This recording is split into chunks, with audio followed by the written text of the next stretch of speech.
Hi, welcome to my channel. എല്ലാവരും സുഖമായിട്ടിരിക്കുന്നു എന്ന് കരുതുന്നു. എൻ്റെ ചാനൽ ആദ്യമായിട്ടാണ് വീഡിയോ കാണുന്നതെങ്കിൽ എല്ലാവരും ചാനൽ സബ്സ്ക്രൈബ് ചെയ്യാൻ മറക്കല്ലേ കേട്ടോ. അതിൻ്റെ അടുത്തുള്ള ബെൽ ബട്ടണും കൂടെ പ്രസ് ചെയ്യണേ, എങ്കിലും ഞാനിടുന്ന എല്ലാ വീഡിയോസും നിങ്ങൾക്ക് നോട്ടിഫിക്കേഷനായിട്ട് കിട്ടുള്ളൂ. പിന്നെ അതിൽ കൂടെ തന്നെ നിങ്ങളുടെ ലൈക്ക്, കമൻറ്റ്, ഷെയർ ഇതും കൂടെ ഞാൻ പ്രതീക്ഷിക്കുന്നു. നമ്മളിന്നിവിടെ ഒരു നെത്തോലി പീര വറ്റിച്ചാട്ടോ ചെയ്യാൻ പോകുന്നത്. അപ്പോൾ നമുക്ക് വീഡിയോയിലേക്ക് പോയാലോ. അതിലേക്ക് നമുക്ക് ആദ്യം തന്നെ കുറച്ച് ഇരുമ്പമ്പുളി പറിച്ചെടുക്കാം. ഇരുമ്പമ്പുളിക്ക് ചില സ്ഥലത്തേക്കൊക്കെ പറയാം ശീമപ്പുളി എന്നൊക്കെ പറയും കേട്ടോ. ഞാനിവിടെ ഇരുമ്പമ്പുളി എന്ന് പറയുന്നത്.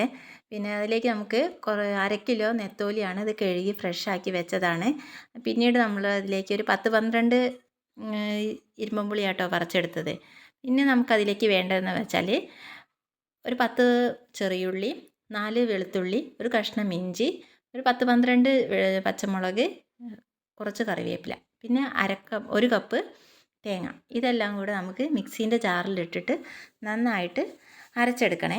നമുക്ക് ഇത്രയും ഇൻഗ്രീഡിയൻസ് ആണ് വേണ്ടത്. എരിവിനനുസരിച്ച് നമുക്ക് പച്ചമുളകൊക്കെ കൂട്ടട്ടോ. അങ്ങനെ നമ്മൾ ഇതിലേക്ക് മിക്സിയുടെ ജാറിലേക്ക് എല്ലാം ഇട്ടു.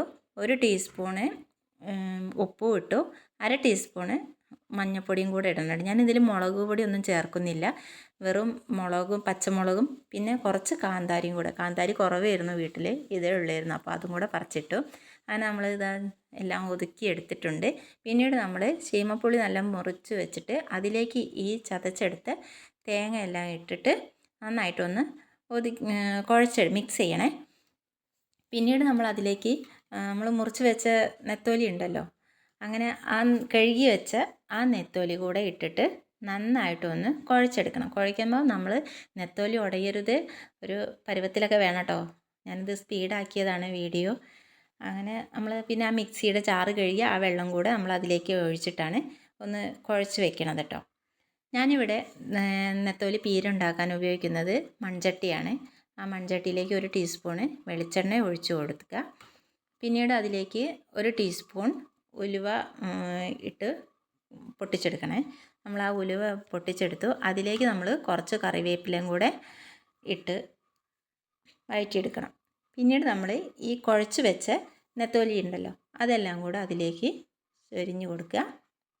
നന്നായിട്ട് അതിലെ വെള്ളം ഒരുപാടൊന്നും ഒഴിക്കാൻ പാടില്ല കേട്ടോ. കാരണം എന്താ വെച്ചാൽ മീൻ പീര വേവിച്ച് വരുമ്പോൾ അതിൽ കുറച്ച് വെള്ളം വരും. അതുകൊണ്ട് ഞാൻ പിന്നെ ഇതിലേക്ക് 1/2 കപ്പ് വെള്ളമേ ഒഴിക്കുന്നുള്ളൂ കേട്ടോ. കുറച്ച് വെള്ളം ഒഴിച്ച് നമ്മളത് നന്നായിട്ട് അടച്ച് വയ്ക്കുക. നന്നായിട്ട് അടച്ച് വെച്ചിട്ട് ഒരു കുറച്ച് സമയം കഴിയുമ്പോൾ നമ്മളതൊന്ന് എടുത്ത് ഇളക്കി കൊടുക്കണം. കാരണം നമ്മൾ അതിൽ വെള്ളം അധികം ഒഴിക്കാത്തതാണ്. അപ്പം ചട്ടിയിൽ പിടിക്കാനുള്ള ചാൻസ് കൂടുതലാണ്. അത് ഞാൻ ഇടയ്ക്കൊന്ന് തുറന്നിട്ട് ഒന്ന് ഇളക്കി കൊടുക്കുന്നുണ്ട്. അങ്ങനെ ഇടയ്ക്കിടയ്ക്ക് നമ്മളൊന്ന് മെല്ലെ ഇളക്കി കൊടുക്കാൻ പാടുള്ളൂ. അല്ലെങ്കിൽ നമുക്ക് ചട്ടി എടുത്തിട്ട് ഇങ്ങനെ കുലുക്കിയാൽ മതി. പക്ഷെ എനിക്ക് വീഡിയോ പിടിക്കാൻ വേറെ ആരുമില്ല, ഞാൻ തന്നെ വീഡിയോ പിടിക്കണം. അതുകൊണ്ട് ഞാനിതിങ്ങനെ ചെയ്തത്. അപ്പോൾ നമ്മളുടെ നെത്തോലി ഇവിടെ റെഡിയായി. അങ്ങനെ നമ്മുടെ നെത്തോലി പീര പറ്റിച്ചൊക്കെ ഇവിടെ റെഡി ആയിട്ടിരിക്കുക കേട്ടോ. എല്ലാവർക്കും എൻ്റെ വീഡിയോ ഇഷ്ടപ്പെട്ടിട്ടുണ്ടാവുമെന്ന് കരുതുന്നു. അടുത്ത വീഡിയോ ആയിട്ട് വരുന്നവരെ ടാറ്റാ, ബൈ ബൈ.